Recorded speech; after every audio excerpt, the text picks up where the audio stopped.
Welcome to the Walt Disney Company First Quarter 2025 Financial Results Conference Call. All participants will be in listen-only mode. Should you need assistance, please signal a conference specialist by pressing the star key followed by 0. After today's presentation, there will be an opportunity to ask questions. To ask a question, you may press star then 1 on your telephone keypad, and to withdraw your question, please press star then 2. Please note, this event is being recorded. I would now like to turn the conference over to Carlos Gomez, Executive Vice President, Treasurer, and Head of Investor Relations. Please go ahead, sir. Good morning. It's my pleasure to welcome everyone to the Walt Disney Company's First Quarter 2025 Earnings Call. Our press release, Form 10-Q, and management's posted prepared remarks were issued earlier this morning and are available on our website at www.disney.com/investors. Today's call is being webcast, and a replay and transcript will be made available on our website after the call. Before we begin, please take note of our cautionary statement regarding forward-looking statements on our Investor Relations website. Certain statements on this call, including those regarding our expectations, beliefs, plans, financial estimates and prospects, trends, outlook and guidance, and other statements that are not historical, may be forward-looking statements under the securities laws. We make these statements on the basis of our assumptions regarding the future at the time we make them, and do not undertake any obligation to provide updates. Forward-looking statements are subject to risks and uncertainties. Actual results may differ materially from the results expressed or implied in light of a variety of factors. These factors include, among others, economic or industry conditions, competition, execution risks, the market for advertising, our future financial performance, and legal and regulatory developments. Refer to our IR website, the press release issued today, and the risks and uncertainties described in our Form 10-K, Form 10-Q, and other filings with the SEC for more information about key risk factors. A reconciliation of certain non-GAAP measures referred to on this call to most comparable GAAP measures can be found on our IR website. Joining me this morning are Bob Iger, Disney's Chief Executive Officer, and Hugh Johnston, Senior Executive Vice President and Chief Financial Officer. Following introductory remarks from Bob, we will be happy to take your questions. So with that, I will now turn the call over to Bob. Good morning. Before we turn to our results this quarter, I want to take a moment to express our continued sympathies to all those affected by the devastating wildfires across Southern California, including our own employees, creative partners, and so many others that we know and love. Our company's roots run deep in Los Angeles, and we feel a strong sense of obligation to support the community that has helped make this company what it is today. I'm proud of the many ways our employees have stepped up to assist their neighbors in need, and Disney remains committed to helping with recovery efforts while our community rebuilds from this tragedy. Moving on to the quarter, our results in Q1 demonstrate our creative and financial strength, and they reflect the success of our strategic initiatives that we set in motion over the past 2 years. Clearly, one of the great highlights of the quarter was the performance of our film studios. We had the top 3 movies of 2024 at the global box office, and I want to thank and congratulate our creative teams on such an incredible year. Looking at the rest of the calendar year, we have a lot more to come with an exciting slate of theatrical releases tied to some of our most popular IP. On top of our studio's outstanding performance, we saw growth in streaming profitability, historic ratings at ESPN, and the strong and enduring appeal of Disney's experiences business. Overall, we're very encouraged by our results this quarter, and we'll be happy to take your questions. Thank you, Bob. Thanks, Bob. As we transition to Q&A, we ask that you please try to limit yourself to one question in order to help us get to as many analysts as possible today. And with that, operator, we are ready to take the first question. Thank you, sir. And as a reminder, to join the question queue, please press star then 1. Our first question today comes from Ben Swinburne with Morgan Stanley. Please go ahead. Thanks. Good morning. You guys have a lot going on in terms of platform enhancements this year at Disney+. I'm wondering, as Adam builds out his team, you work on password sharing, bundling ESPN in. What do you think will be the most impactful to driving that business, and what's realistic for investors to sort of, in terms of timeline, to expect kind of tangible results playing out in what we see in your reported numbers? And then I thought I would at least ask you if you could comment on the outlook for experiences and parks, in particular around the opening of Epic. There's probably no other question I get more than your ability to deliver on your guidance on the domestic parks front for the year. So any update there would be greatly appreciated. Thank you so much. Thanks for your question, Ben. Regarding the timing of the different technological advances that Adam and his team are working on, they're actually starting to roll out already and will continue to throughout the next 12 months, but we're not going to obviously stop at the end of the year. I wouldn't really call out any one of them in terms of one of them having a greater impact than the others, because it's a collection of them. You mentioned paid sharing. That's certainly one. Using technology more and more for personalization and essentially upping our game from an algorithm perspective, getting less out of our control or curation and more basically into the business of serving the consumer what the consumer wants. We've got some work to do internationally, particularly on the ed tier.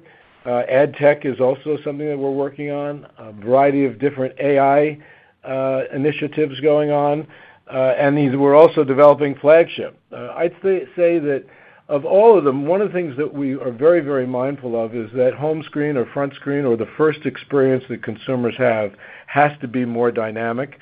Ours was elegant looking but fairly static in nature.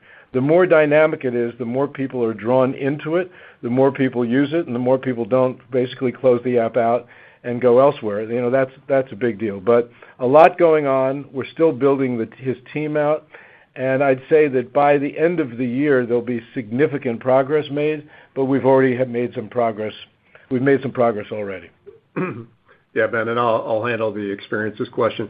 Obviously, no change to the guide that we had previously provided.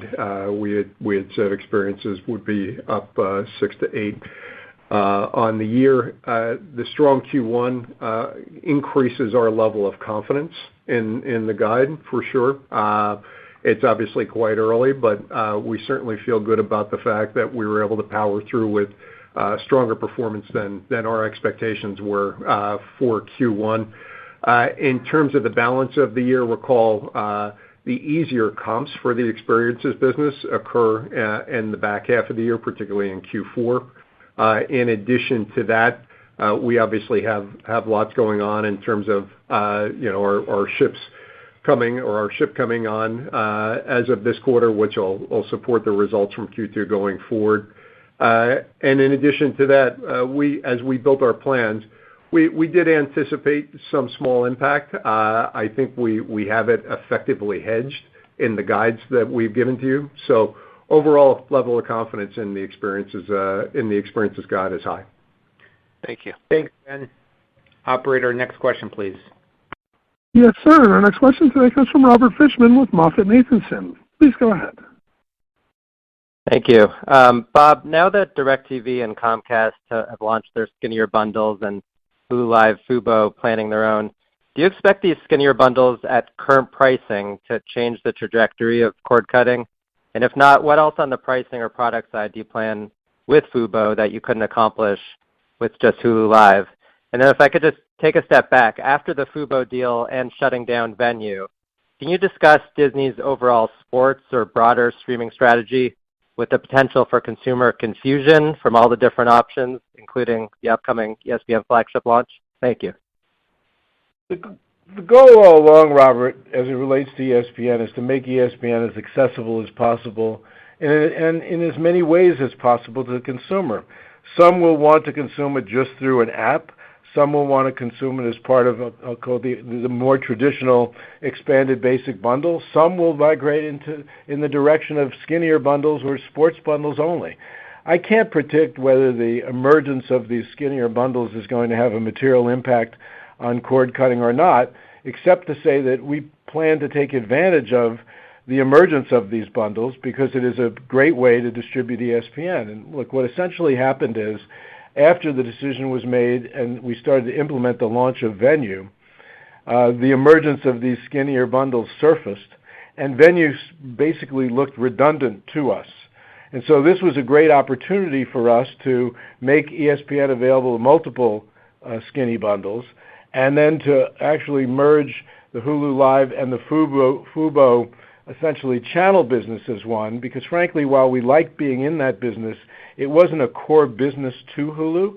This gives us the ability to actually enhance the Hulu Live experience because the combined entity, when it's approved, will spend more time, put more resources into the user interface and essentially making the former Hulu Live experience better for consumers.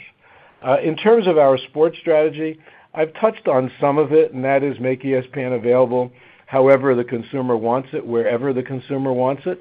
Some will want to consume it as part of a linear channel, but we're obviously leaning into the development of what is now called flagship, which is essentially ESPN with multiple elements to it, or multiple essentially enhancements, and of course the inclusion ultimately of some form of betting and fantasy and a high degree of customization and personalization, and essentially a much bigger offering in terms of product programming than the linear channels currently offer.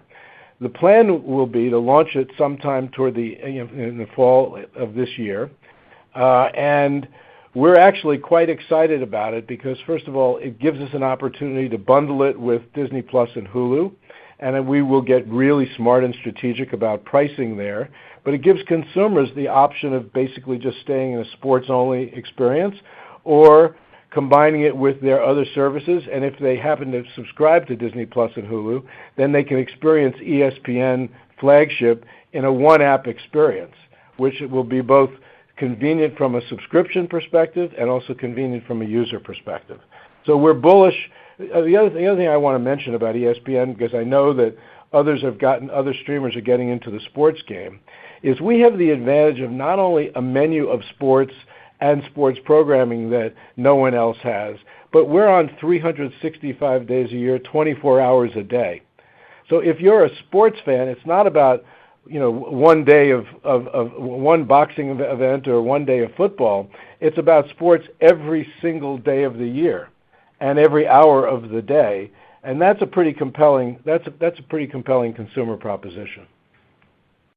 Thanks, Robert. Operator, next question, please. Absolutely. And our next question today comes from John Hodulik with UBS. Please go ahead. Great. Thank you. And maybe some questions for Hugh. Hugh, can you update us on the cost-cutting initiatives and how far along you are? And along with that, it looks like from the Q that you guys trimmed the content budget to $23 billion from $24 billion. Just what's behind that, and was that related to the fires in LA or just some changes to the overall budget? And then lastly, I have to ask, you have guidance for high single-digit earnings growth for the year. Started out with earnings growth of over 40% in the first quarter here. Can you just talk a little bit about sort of the cadence of the earnings growth as we look out through the rest of the year? Thanks.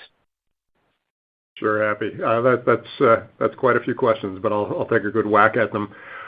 First, in terms of cost cutting, as a company, we're focused constantly on identifying opportunities where we're spending money perhaps less efficiently and looking for opportunities to do it more efficiently. That's not a once-a-year thing. That's not a once-a-month thing. That's something that we do every day of the year. It's part of what a good management team does, and we do think we're a good management team in that regard. So we're going to continue to identify opportunities to redeploy money in order to make the company both higher growth and ultimately more profitable.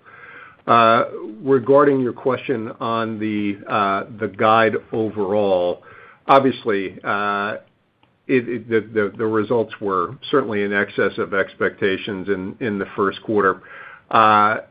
It certainly gives us confidence an even higher level of confidence than we probably even had before as we get into the balance of the year. At the same time, given the rapidly evolving macro environment, we think it would be premature at this point to change the guidance.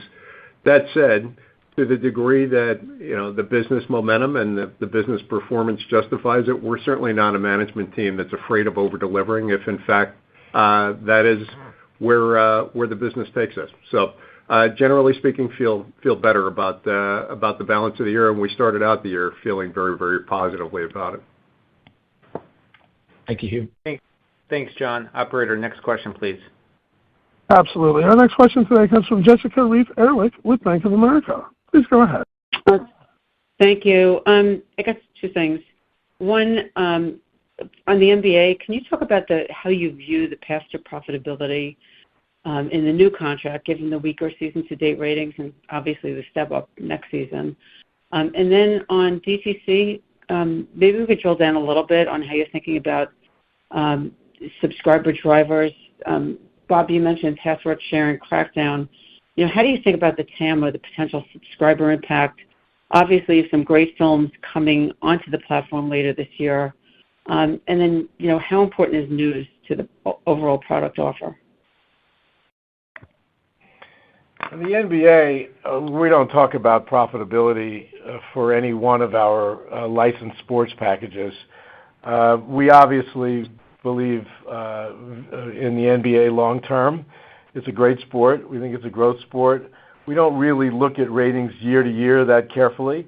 First of all, we haven't even seen half a season, but we're not distracted by, in any sense, what's happening ratings-wise in the NBA this season at all. We're happy to have it for now 11 more years, including the finals 10 of those years, and it is and will continue to be a marquee part of ESPN's offering. In terms of subscribers,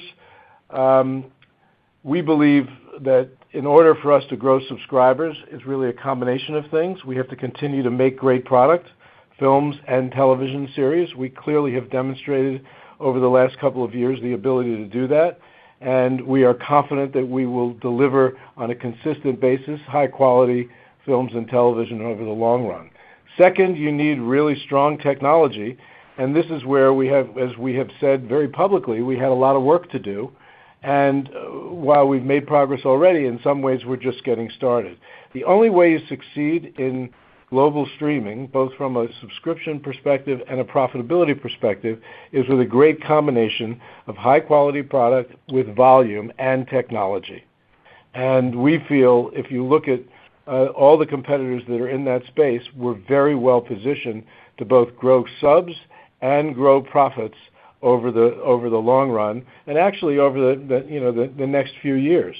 We've already demonstrated the ability to make this a much more economically attractive business, and with the technology that we've got in place, combined with the success of our content, we actually are bullish about our ability to grow subs too.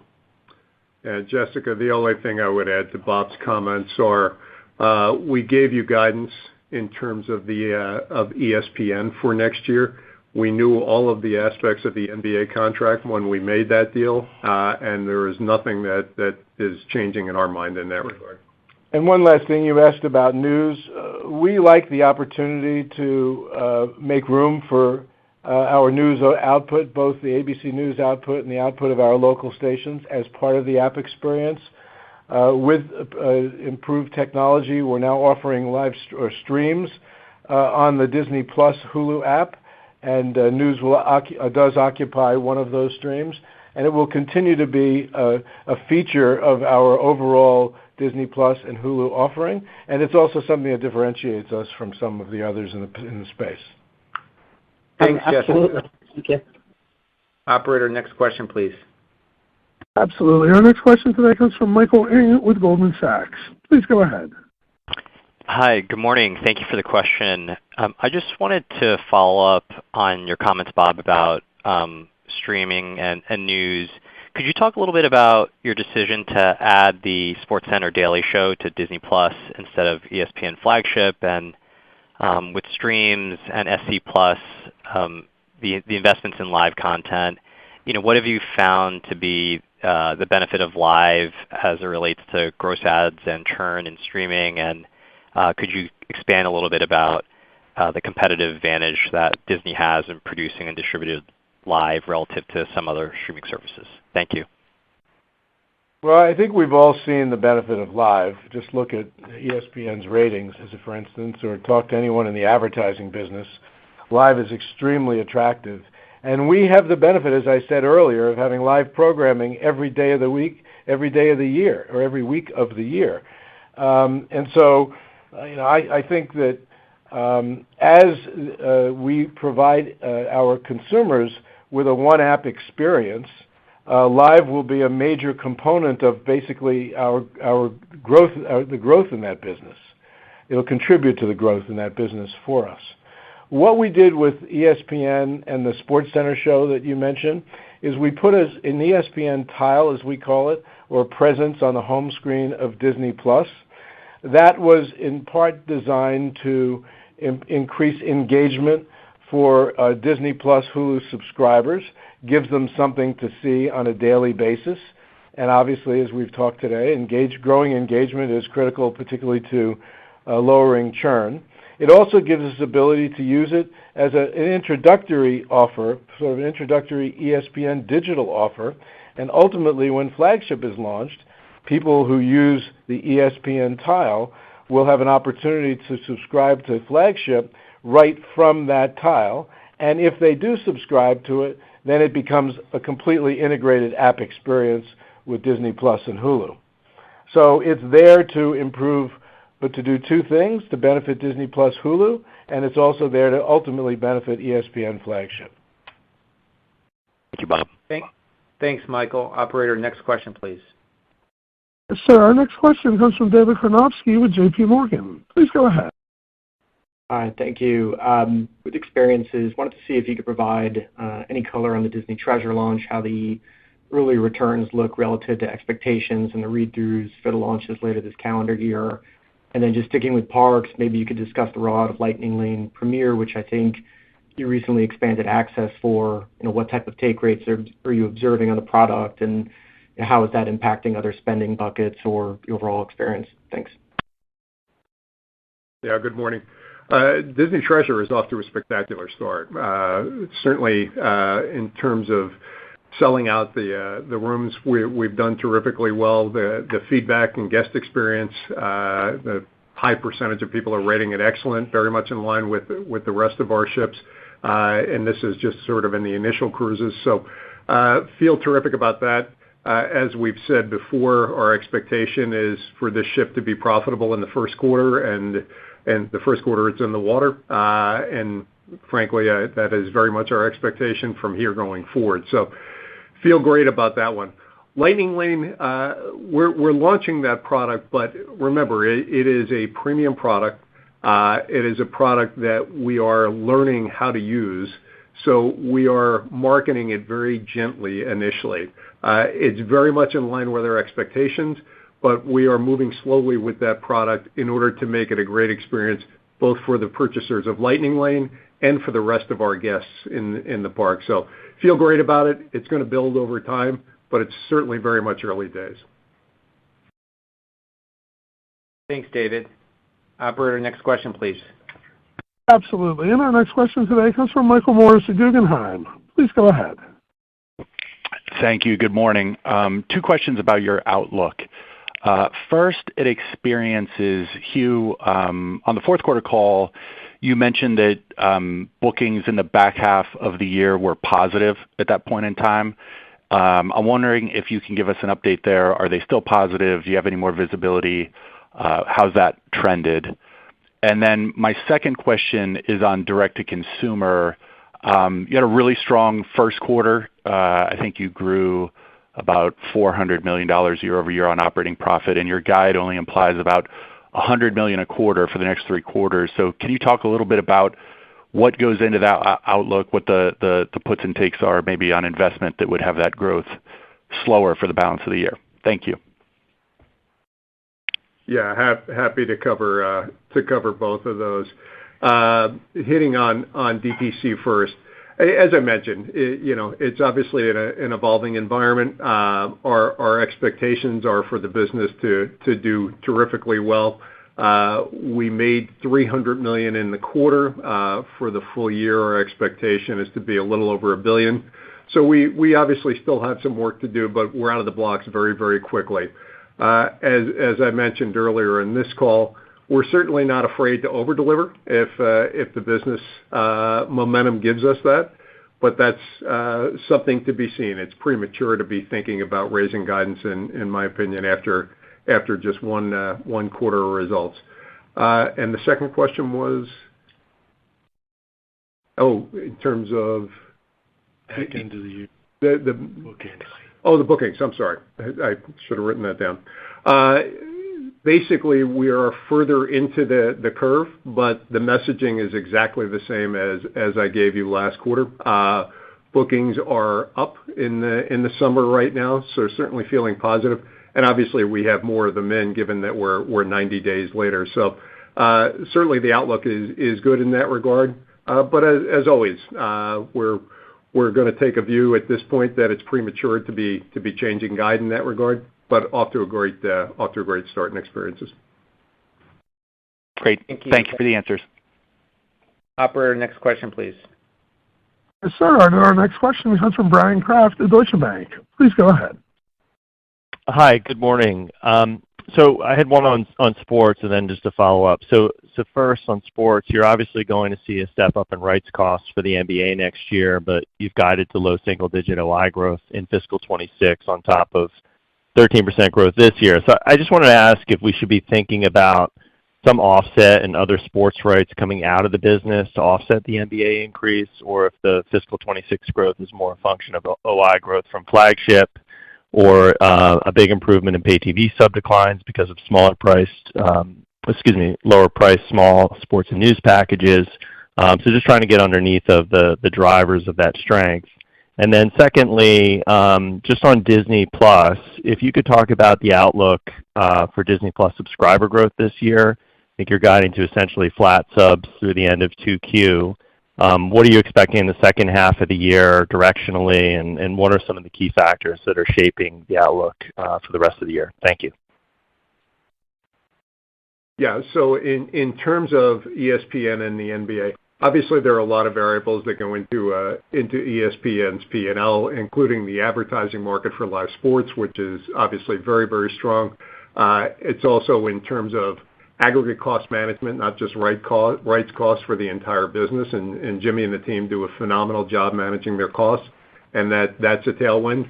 And then in addition to that, we're going to look at everything else that's out there, and we'll make decisions that are reflective of the discipline that I think this team has shown in terms of what we're looking at in rights going forward. So I'll leave it at that, but as I said earlier in the call, we mentioned low single digits next year. We're still very much committed to that based on the aggregate of all of those inputs.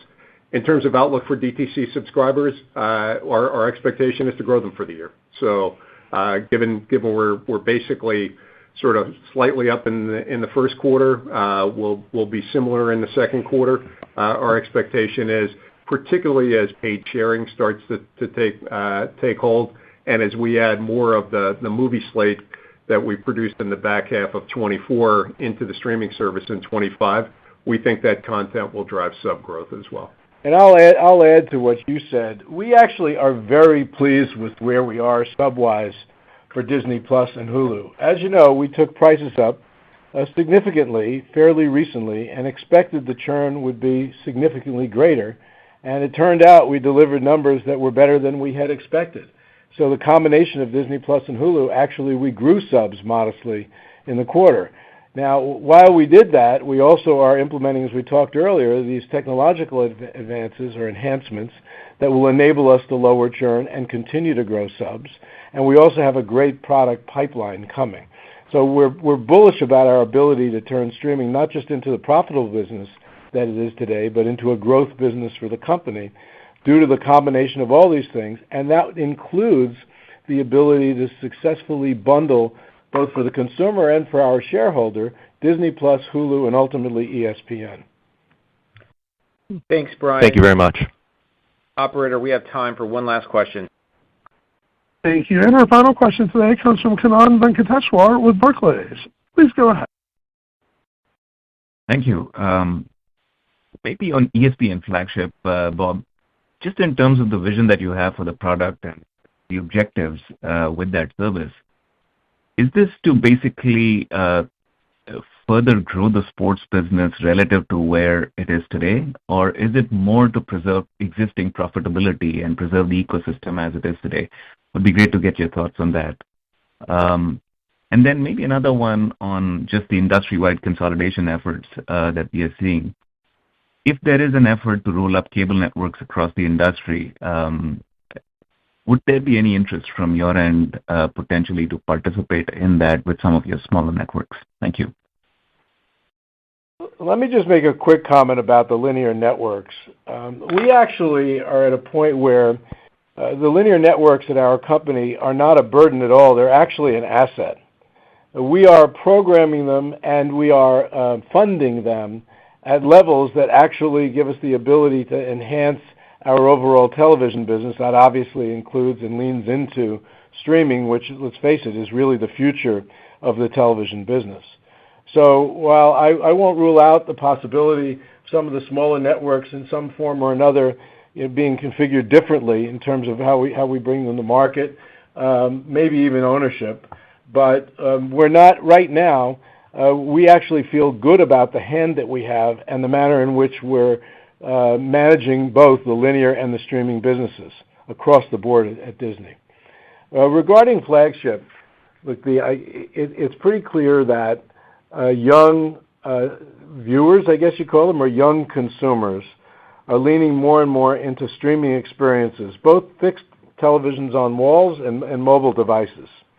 And the more ESPN can be present for a new generation of consumers with a product that serves them really well, the better off ESPN's business is. So Flagship is not really designed to preserve a business. It's designed to grow a business in a market that's evolving or changing right before our eyes.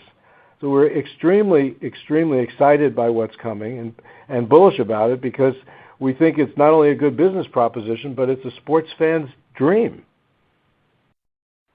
Thank you. Thanks, Kannan, and thanks everyone for your questions this morning. We want to thank you for joining us and wish everyone a good rest of the day.